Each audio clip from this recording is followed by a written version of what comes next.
En este vídeo te voy a explicar cómo se debe entrenar el cardio en boxeo. Para ello, lo primero que tenemos que hacer es entender las demandas fisiológicas del deporte y una vez hecho esto, veremos cómo podemos trabajar nuestras capacidades para adaptarlas a dichas demandas. El boxeo es un deporte de combate intermitente en el que se dan acciones muy explosivas seguidas de periodos cortos de descanso, ya sea por un descenso de actividad de los dos púgiles o bien porque se ha llegado al clinch o el árbitro detiene la pelea temporalmente. El ratio actividad-descanso varía mucho en función de las características del combate, la edad, el sexo, la categoría de peso y el nivel. No obstante, este puede llegar a ser de 9 a 1, es decir, 9 segundos de actividad intensa por cada segundo de descanso, lo que lo hace un deporte muy intenso y demandante a nivel cardiovascular, especialmente demandante a nivel anaeróbico. Es muy importante tener en cuenta que en el boxeo amateur los combates se dan en 3 rounds de 3 minutos o 4 rounds de 2 minutos en el caso del boxeo femenino, mientras que las categorías profesionales pueden darse desde 4 hasta 12 rounds de 3 minutos con 1 minuto de descanso entre rounds, lo que hace que las demandas energéticas varíen mucho según el nivel o división. Pero independientemente de eso, lo que está claro es que la capacidad o resistencia anaeróbica y la capacidad de recuperación frente a este tipo de esfuerzos es esencial para rendir en este deporte. Además, los descansos entre rounds son de solo 1 minuto, lo que quiere decir que nunca vas a estar plenamente recuperado ni mucho menos. Es más, cada asalto lo vas a empezar con una frecuencia cardíaca mayor que la anterior y una mayor deuda de oxígeno, con lo que ello implica a nivel metabólico. En definitiva, vas a estar cada vez más fatigado. El ser humano posee la capacidad de obtener energía a través de diferentes vías metabólicas y todas ellas pueden optimizarse mediante el entrenamiento. Aunque estas rutas energéticas actúan de manera simultánea, la predominancia de una sobre otra dependerá del tipo de esfuerzo realizado.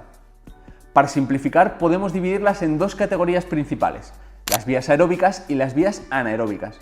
Las vías aeróbicas son aquellas en las que el cuerpo utiliza glucosa o ácidos grasos como fuente de energía oxidadas en presencia de oxígeno. Este proceso ocurre cuando la demanda de oxígeno generada por el ejercicio no supera la capacidad del cuerpo para obtener y utilizar dicho oxígeno. A medida que la intensidad del ejercicio aumenta, el cuerpo comienza a requerir más energía de la que puede producir mediante estas vías aeróbicas. Cuando la intensidad es elevada y la demanda energética supera la capacidad aeróbica, como en el caso de un round de boxeo, predominan las vías anaeróbicas, que proporcionan energía rápidamente sin la necesidad de oxígeno. Sin embargo, estas vías son menos eficientes y están limitadas en cuanto a duración, ya que generan hidrogeniones, lo que provoca un entorno celular más ácido y genera una deuda de oxígeno que luego tendrás que pagar. Es por ello que tras un esfuerzo intenso quedarás unos minutos jadeando hasta recuperar tu respiración normal. Tu cuerpo te exige oxígeno para recuperar esas vías anaeróbicas y que puedas volver a utilizarlas. Entonces, para trabajar el cardio en boxeo, estas son las cosas que tenemos que tener en cuenta. Que el ratio actividad-descanso es muy elevado, lo que hace un deporte muy demandante. Que los rounds son de 3 minutos muy intensos y por tanto predominantemente anaeróbicos. Que los descansos entre rounds son de solo 1 minuto y solo permiten una recuperación parcial. Y que los gestos del deporte por su naturaleza son muy explosivos. Entonces, ahora que ya sabemos esto, ¿qué capacidades debemos trabajar? ¿Tiene sentido hacer horas y horas de trote o bici? Pues así a priori no parece que eso se ajuste a las demandas fisiológicas del deporte, y es cierto, estamos hablando de boxeadores, no de maratonianos. ¿Quiere decir esto que no debamos hacer trabajo extensivo y continuo? No necesariamente. El trabajo continuo a intensidades más bajas puede tener mucho sentido, sobre todo para deportistas principiantes o intermedios o en ciertos momentos de la temporada lejanos a la competición. Trabajar tu capacidad aeróbica de forma extensiva mejora tu eficiencia energética y tu capacidad de consumo de oxígeno, lo que quiere decir que la intensidad a la que empiezas a utilizar las vías anaeróbicas de manera predominante será mayor y por tanto a misma intensidad te fatigarás menos.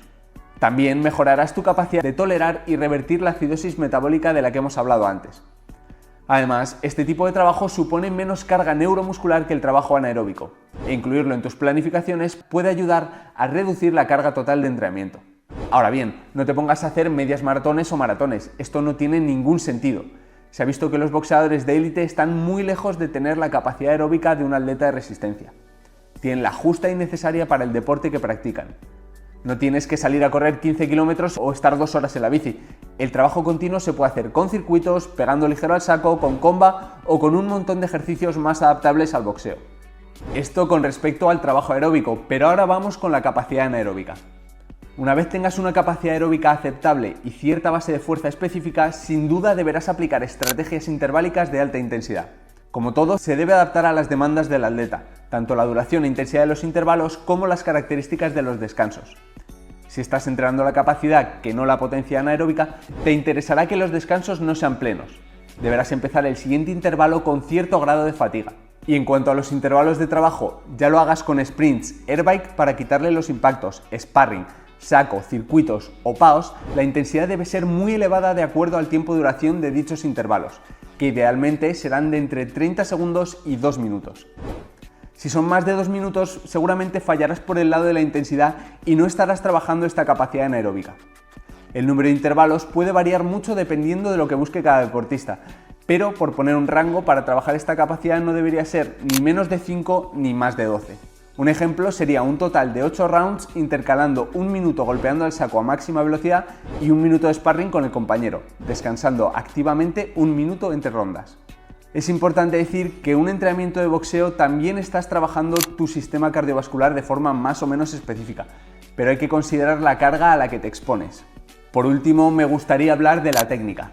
La técnica en cualquier deporte implica no solo ejecutar los movimientos correctamente, sino también hacerlo de manera que se minimice el gasto de energía, se reduzcan las posibilidades de lesiones y se maximicen los resultados. Un boxeador muy técnico es muy eficiente y por tanto gasta menos energía para obtener un mejor rendimiento, con lo que se fatigará menos. Un boxeador novato o menos técnico hará muchos movimientos que no le llevan a nada, estará más tenso y no sabrá gestionar la energía para cada acción, mucho menos cuando tenga la presión que le ofrece el contrincante, por muy en forma que esté o por mucho que haya trabajado el cardio.